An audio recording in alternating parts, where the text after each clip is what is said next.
down there with his spear gun with some other diver, and these frozen squid, right, just start to come by him. And in narration, this is where he really owned it, because he owned that show. Like, he could, nobody's going to tell him what to say.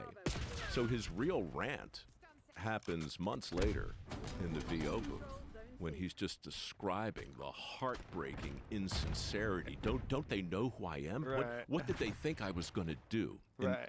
So it's like he says something like, in the face of this kind of wanton deception, a reasonable man can turn to nothing but the elixir of distilled alcohol.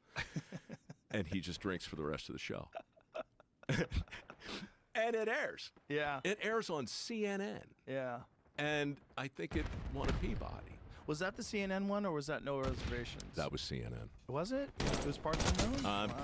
Look, I'm pretty sure it was part of it. I'm pretty sure. I could be wrong, but I think you might be right. Yeah, and God, that's what I wrote about when he died. It was that. Yeah, Parts Unknown. Yeah. Because I've been sitting on a Zodiac. I've done that. I've been in this world where you're nervous. You've got a lot of stuff to worry about, and then somebody just comes along and tries to produce a moment. Yeah. You try to produce a moment. Well, also these guys, they probably didn't know. These Italian guys, like, these fucking guys aren't going to find the octopus. We've killed them all. Probably right, but I got to think there's somebody there in his crew, somebody over from 0.0, the production company. Somebody must have, Who knows? Who knows, man? Who knows? But look, the fact that happened is wonderful. The fact that he was able to insist that it air, that was important. Yeah. That was important. Yeah. Well, it's certainly important for how you trust him. And you had to trust him. I mean, that was his whole thing. You're coming with me. This is actually me. Here we go. Fly on the wall. Yeah. Yeah. That was a very unique show, too, because it taught me that food is art. I really learned that from No Reservations, but it followed over through Parts Unknown.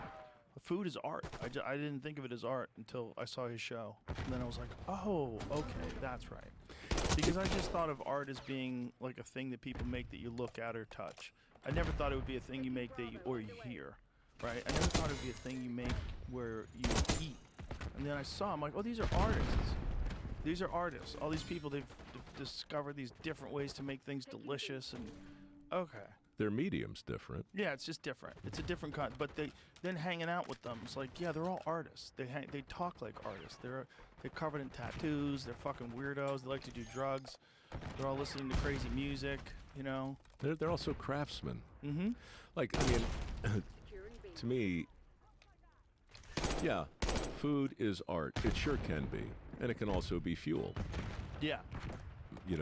It's actually both. It's kind of perfect. Yeah, you could have both. It could be art and fuel. You just got to pick what you eat. Is hunting art?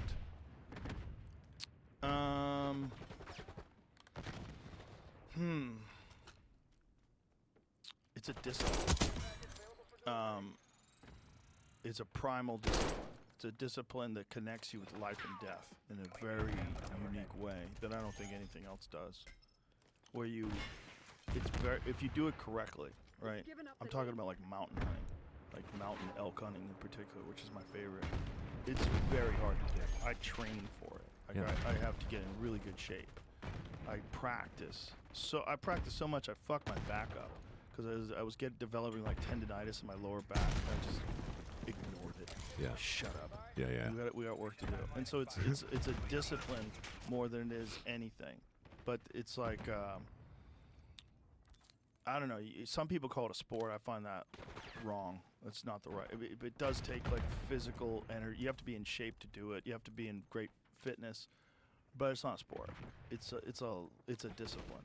It's a discipline that's very, very, very primal. It taps into something you didn't even know was there.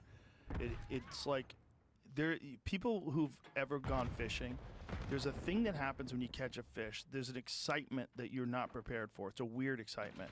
That excitement is you're going to feed your family and stay alive. That's what that excitement is. Because that excitement's like hardwired in your human reward systems. and you don't know it's there until you go fishing, and then you're like, oh, here he is! Get him in the net! Get him in the net! Oh, we got him! Yeah. And hunting is that times 100. Hunting is way different because you're defying their protective senses. You have to make sure the wind is going in the right direction. You have to go all the way around if it's not. You got to figure out a way to move through the trees. You got to move very slowly. Only move when their head's down. I think that's art. I don't know, man. I mean, it's a shot is art. I'll tell you that. Archery is art. A good archery shot on an animal, I watch it like it's art because it's hard to do. It's very hard to do. When I see someone just hit a perfect 50-yard shot in the vitals and that broadhead sinks in, I know that animal's going to die very quickly. It's a quick, humane death, and that's what you practice for. You know, Josh Smith over at Montana Knife, by any chance? Sure, very well. He sent me a video the other day. He went on a big hunt with his boy. The moose hunt? Yeah. His boy got one at a few hundred yards. Huge moose. Big moose, man. Fucking huge. For a first moose, that's so crazy. That kid hit the jackpot. But the excitement on the video Oh yeah. that he sent me. And It's Josh primal. yeah. And bow hunting is even more primal than that. Bow hunting is that times 100. So it's regular hunting is fishing times 100, then bow hunting is regular hunting times 100. I just think, you know, if you're whatever canvas you're in front of, whether you're painting or whether you're cooking or whether you're stalking, like you can the muse, does the muse come to you when you're stalking? Does it come to you, you know? I don't have an answer for it, but I know that people talk about it like some people say, well, you're in the zone, you know. Sometimes when I write, I'm surprised. Like just the other day, I started writing something on the tarmac of SFO, and when I looked up, I was at JFK. It was like that. Yeah, you got into it. Yeah. Airplanes are great for that. They're the best. They force you into that seat. They're the best. You can't get up because there's a guy next to you. You get that laptop open, and it just comes out of you. And I like a little Couple distraction. of Budweisers. Look, let's go. I wrote a book on a plane. I believe it. I really did, and I did it mostly in moments that I don't really remember when time gets compressed. And I think that can happen when you're fabricating something, when you're hunting something, when you're painting something, maybe in the middle of a set, maybe in the middle of a fight. Yeah. You know, I talk to boxers who say that it's so odd the way things will sometimes almost feel like they're in slow motion, even though they're happening so fast. Some fighters is art. Well, I think martial arts are art for people that understand it. If you watch it, it's beautiful. But there's some fighters that are just so artistic. You know who Emmanuel Augustus is? Yeah. Okay. Yeah. That guy is an artist.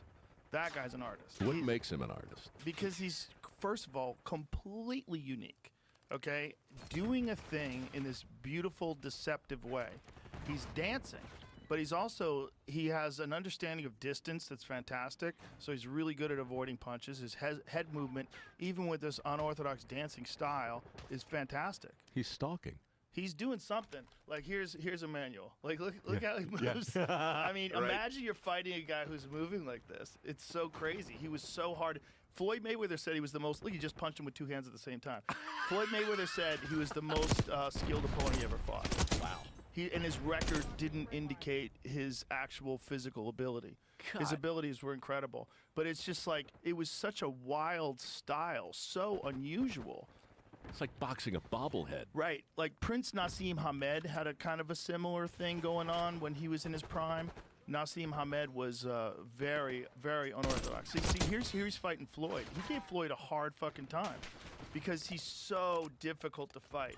Like, look, how do you deal with that? And when you're a guy like Floyd and you're getting clowned, here he's fighting Mickey Ward. When you're a guy like Floyd and you're, you know, the cream of the crop, Olympian, I mean, a fucking phenomenal boxer, just a fantastic boxer. And then you're fighting this guy who's dancing in front of you, like, what the fuck? But also really good.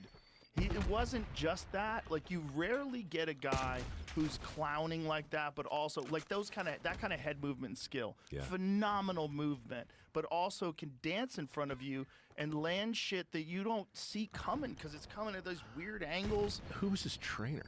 Oh man, I don't think anybody trains you to do that. I don't either. No. Can you imagine, like, what does Customato say to He would that? never. Wouldn't allow it. No, he was. But maybe if the guy started winning like that, he would change his tune. So maybe People change their tune when they see something extraordinary. Oh yeah. When they see something weird, they change their tune. They go, well, maybe. Fuck, I don't know, because you don't know sometimes. You don't. There's guys that come along in fighting in particular that have styles that are so weird and so unique. You go, wait a minute. How come nobody else is doing it like this? Is this gonna work? Like, do you know who Sean Strickland is? I don't He was think I UFC middleweight champion. Stands straight up, puts his hand one hand like this, one hand down here, and beats the fuck out of everybody. Yeah. Stands straight up. Everybody else is down. Everybody else is moving. Sean straight up, moving towards you. Phenomenal head movement, awesome timing, and They're out walks there, though. people down in a weird style. There's a bunch of guys that fight weird, but they're really good at it. Well, think baseball too. I mean, it's everything. Louis Tiant. Remember the pitcher? I don't really follow baseball. You'll love this, Jamie. I know almost nothing about sports, believe it or not. Huh, I mean, you will. One day, you're going to look at a baseball game and go, hey, you know what I need to do? I need to play professional baseball. And then 5 years later, we're going to be reading about it because you're going to go crazy with it. The I'm same way too you do old everything. for that. But this Louis Tiant, what did he do differently? Louis Tiant was a pitcher, and his windup was such that it looked sort of traditional, but then he turned his back to the batter without leaving the rubber, right? So this guy would spin all the way around before he threw.